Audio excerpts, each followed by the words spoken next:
ada yang punya pengharapan yang baru yang di dalam Engkau. Terima kasih Tuhan Yesus, segala pujian, hormat kami naikkan kepadamu.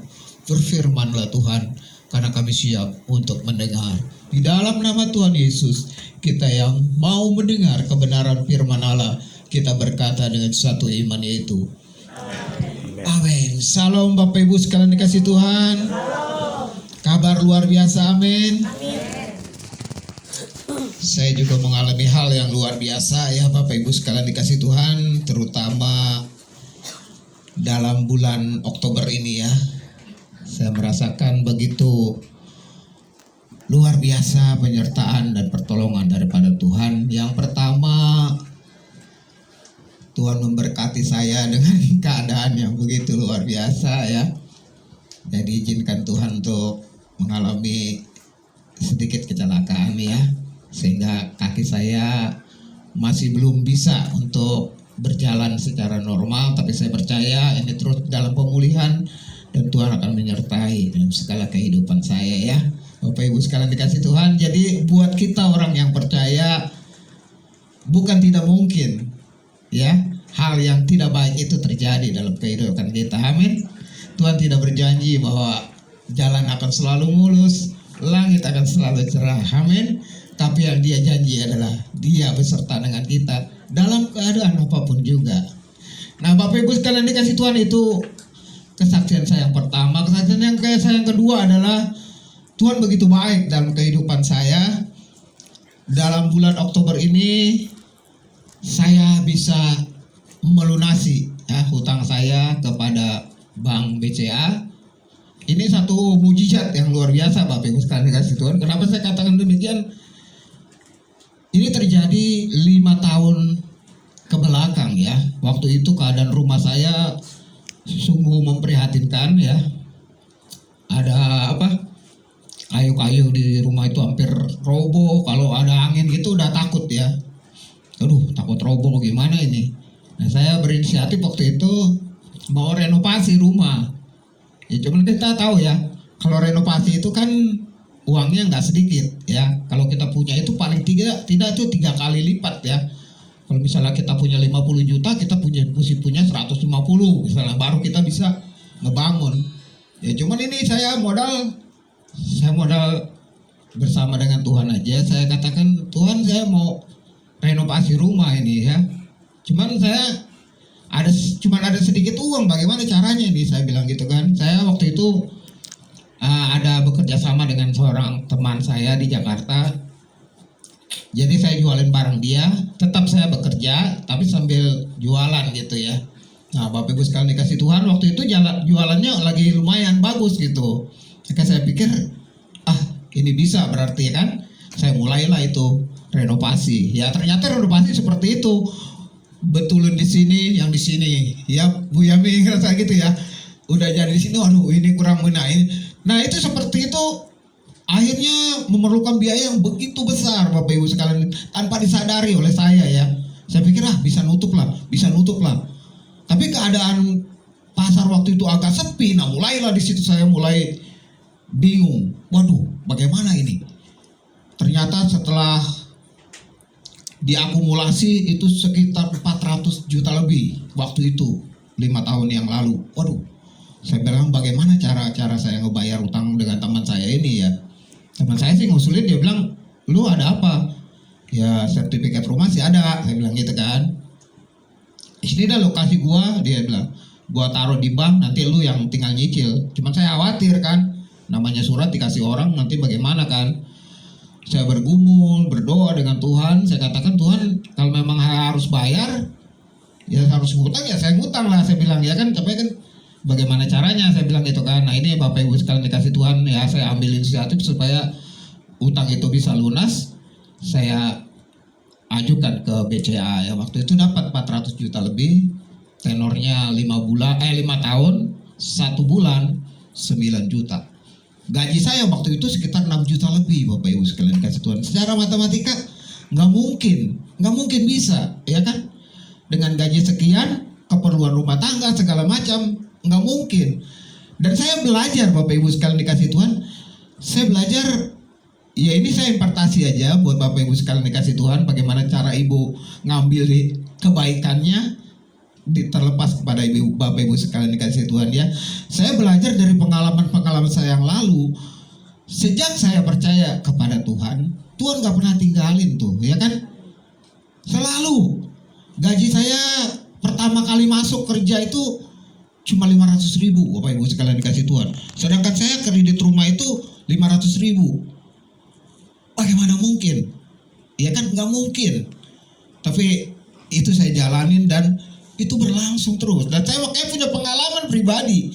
Makanya saya sering katakan kepada jemaat di tempat ini juga bahwa bukan kita berapa lama gitu ikut Tuhan, bukan sebetulnya ya. Berapa kenal kita kepada Tuhan yang kita sembah itu yang lebih penting Pak Bu ya. Jadi soal keperluan hidup, masalah sakit penyakit, masalah apapun, ketika kita percaya kepada Tuhan, Dia akan menolong kita Bapak Ibu sekalian dikasih Tuhan ya. Nah singkat cerita, saya jalani lah itu ya. Saya jalani, ya puji Tuhan, nutup terus ya kan. Setiap bulan nutup terus. Sampai tahun kedua mau masuk ke tahun ketiga, saya resign. Nah Bapak Ibu bisa pikirkan kan, tadinya udah 7 juta tuh gaji saya. 7 juta, saya pikir 2 juta, oke lah dari saya dagang segala apa masih bisa ketutup kan. Nah sekarang nggak ada pemasukan kan, dari pabrik udah nggak ada uang. Nah bagaimana ini?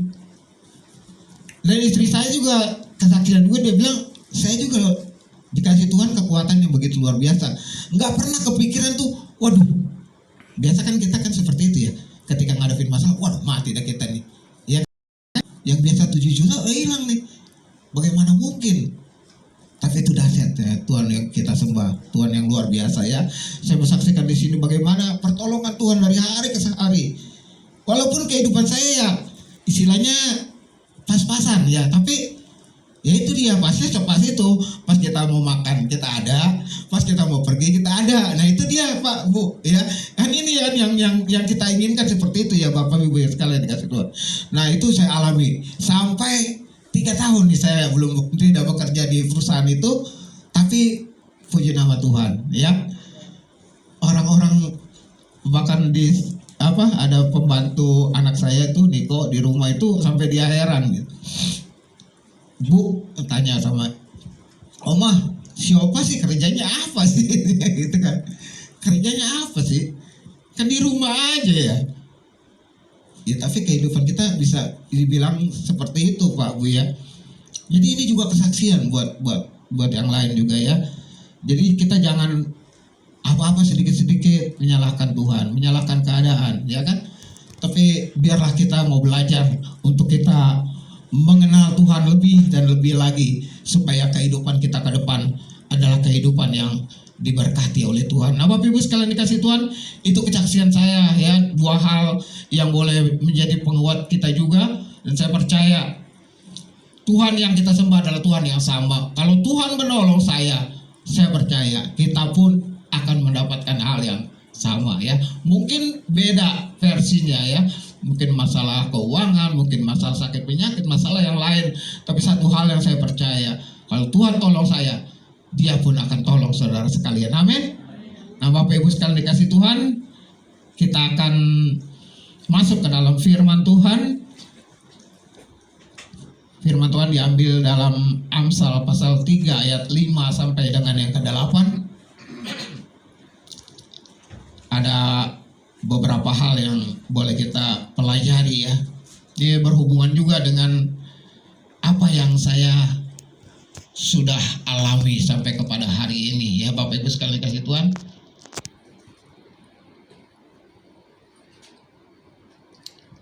Sebab apa Bapak Ibu sekalian dikasih Tuhan?